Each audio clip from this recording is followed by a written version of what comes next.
안녕하세요. 건강의 달인 건달입니다. 하루에 물을 얼마나 마시나요? 저는 개인적으로요, 차나 음료보다는 물을 좋아해서요, 물을 자주 많이 마시는 편인데요. 시청자분들은 어떤 물을 좋아하시나요? 어떤 분들은 본인이 맹물은 목에서 잘 넘어가지 않아서 차로 마신다라고 하시는 분들도 계시고요. 가장 많이 이야기하시는 부분은 자기는 찬물은 못 마시기 때문에 따뜻한 물을 마신다라고 하시는 분도 계시고요. 물 전문가라고 하시는 분은 원래 사람은 실온에 있는 물을 마셔야 한다거나 체온과 같은 온도의 물을 마셔야 한다고 이야기하시는 분들도 계십니다. 자, 어떤 말이 맞을까요? 심지어 정신건강의학과 이시영 박사님은요, 빨리 죽으려면 냉수를 마셔라 라고까지 이야기하시는데 과연 근거가 있는 이야기일까요? 오늘 말씀드리고 싶은 이야기는 바로 냉수에 관한 이야기입니다.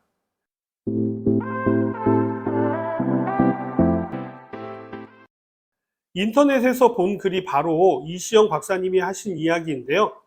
내용을 간단히 말씀을 드리자면요. 냉수 먹고 속 차려 라고 하지만 냉수를 마시면 면역력이 떨어져서 속이 망가진다라고 이야기하고 계시는데요. 전자부품 업체의 CEO인 A 사장은요, 외식을 할 때면 아예 작은 생수병을 들고 다닌다고 합니다. 식당이나 고속도로 휴게소나 일반 편의점에서 물을 찾게 되면요, 냉장고에 들어있는 냉수밖에 없기 때문이라고 이야기하는데요. 이분은 2년 전부터 건강을 위해서 냉수 대신에 상온의 따뜻한 물을 먹고 있고요. 상온의 물만 마셔도 몸은 몰라보게 건강해진다라고 이야기하고 있습니다. 그 이유도 설명해 주고 있는데요. 냉수를 마시게 되면은요, 체온이 떨어지게 되는데, 체온이 1도만 떨어지게 되면은요, 면역력은 약 30% 정도가 떨어지게 되고요. 신진대사는 약 12%가 떨어진다라고 이야기하고 있습니다. 이렇게 되면 소화는 물론이고요, 혈액순환이라든지 효소 활성 기능도 함께 떨어지게 된다라고 이야기하고 있습니다. 이러한 내용은요, 일본의 아보 도오류의 체온 면역법이라고 하는 책의 내용을 주요 골자로 이야기하고 있는 것인데요. 그러나 여기에는 가장 기본적인 원리를 이해하지 못해서 발생하는 오류가 있다는 것도 알고 계셔야 합니다. 많은 사람들이 착각을 하게 되는 부분은요, 체온을 올려야만 면역이 좋아질 거라고 생각하시는 것입니다. 물론 체온을 올리게 되면요, 면역력이 높아지게 됩니다. 맞는 이야기입니다만 운동을 하게 돼도 면역력은 올라갈 수가 있게 되고요. 마사지를 하게 되어도 면역력은 올라갑니다. 깔깔깔깔 웃으면 어떨까요? 웃음 치료라고 해서 가짜로 웃어도요, 면역력이 올라간다라는 것은 잘 알고 계시는 내용일 것입니다. 그렇다면 진정으로 면역력을 올리려면 몸을 따뜻하게 하면서 운동을 하고 마사지를 하면서 깔깔깔깔 웃으면 면역력은 우리가 상상할 수도 없게 많이 좋아질까요?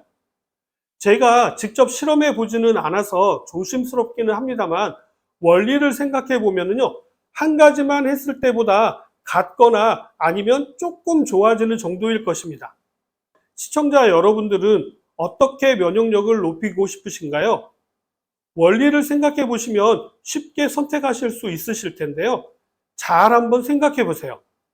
체온을 올리는 것과 운동을 하는 것과 마사지와 웃는 것의 공통점을 찾아보세요. 그 공통점 때문에 면역력이 높아지는 것일 수도 있습니다. 생각해 보셨나요? 진짜 면역력을 높이는 방법은 바로 혈액순환에 있습니다. 혈액순환이 잘 되면 면역력은 높아지게 되는 것입니다. 달리기와 같은 운동을 하시던, 체온을 올리시던, 마사지를 하던 혈액순환이 잘 되게 하는 것이기 때문에요, 면역력을 올릴 수 있게 되는 것입니다.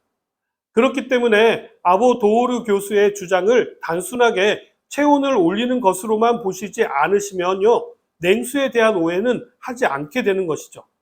찬물을 마시게 되면요, 체온이 떨어지는 것은 맞는 이야기입니다. 그러나 이렇게 떨어진 체온은요, 수분 내로 바로 정상으로 회복이 됩니다.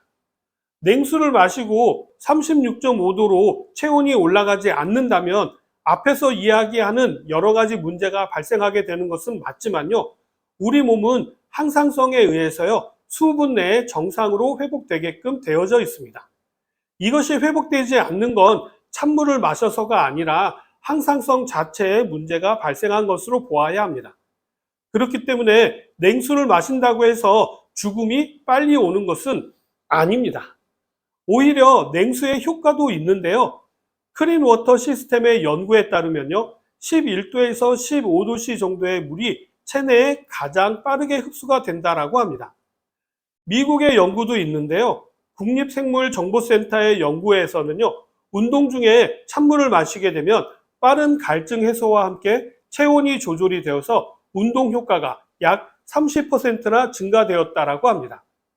냉수 먹고 속 차리는 속담도요, 과학적으로 증명된 부분이 있는데요.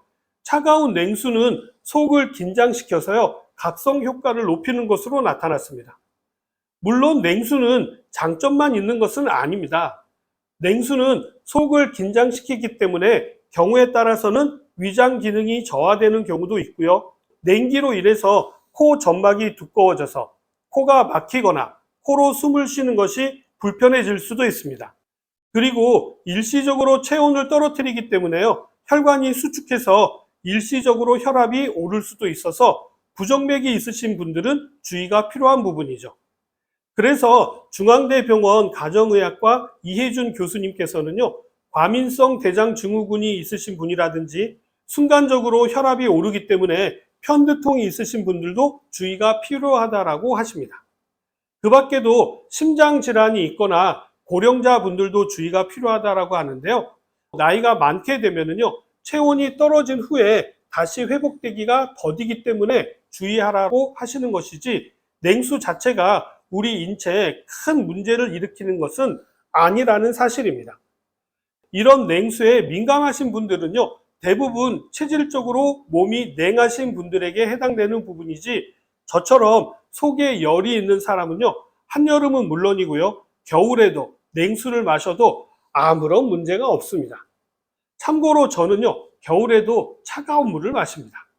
여름철에 따뜻한 음식이나 따뜻한 물을 마셔야 하는 부분은 저도 공감하는 부분입니다. 겉이 뜨거우면요, 속은 냉해지는 게 음양의 원리이기 때문입니다. 그래서 여름철에 찬 것을 많이 먹게 되면요, 배탈이 나게 되는데요. 냉한 속에 차가운 것을 넣게 되면 탈이 나게 되는 것이죠. 여름에 아무리 찬 것을 많이 먹어도요, 잘 탈이 나지 않는 사람도 있는데요. 이것은 저처럼 열이 많은 체질이기 때문입니다. 다른 내용으로는요, 냉수는 체내 산화를 촉진시켜서 노화도 빨라지게 하고 암세포는 저체온 상황에서 활성화된다라고 이시영 박사님은 이야기하셨는데요. 냉수를 마시게 되면 일시적으로 대사가 느려지기 때문에 산화가 촉진되는 게 아니라 오히려 느려져서 노화를 억제하는 것이 아닌가요?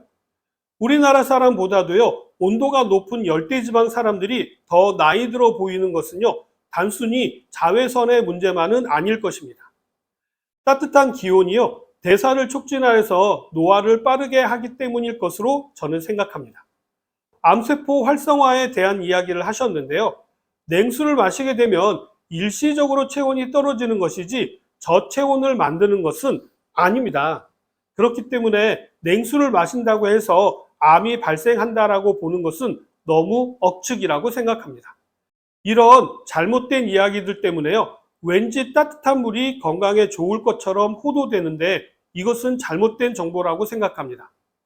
오늘은 냉수에 대해서 말씀을 드렸는데 냉수 너무 겁먹지 마시고 드셔도 됩니다. 다만 체질을 고려하셔서 적당히만 드시면 됩니다.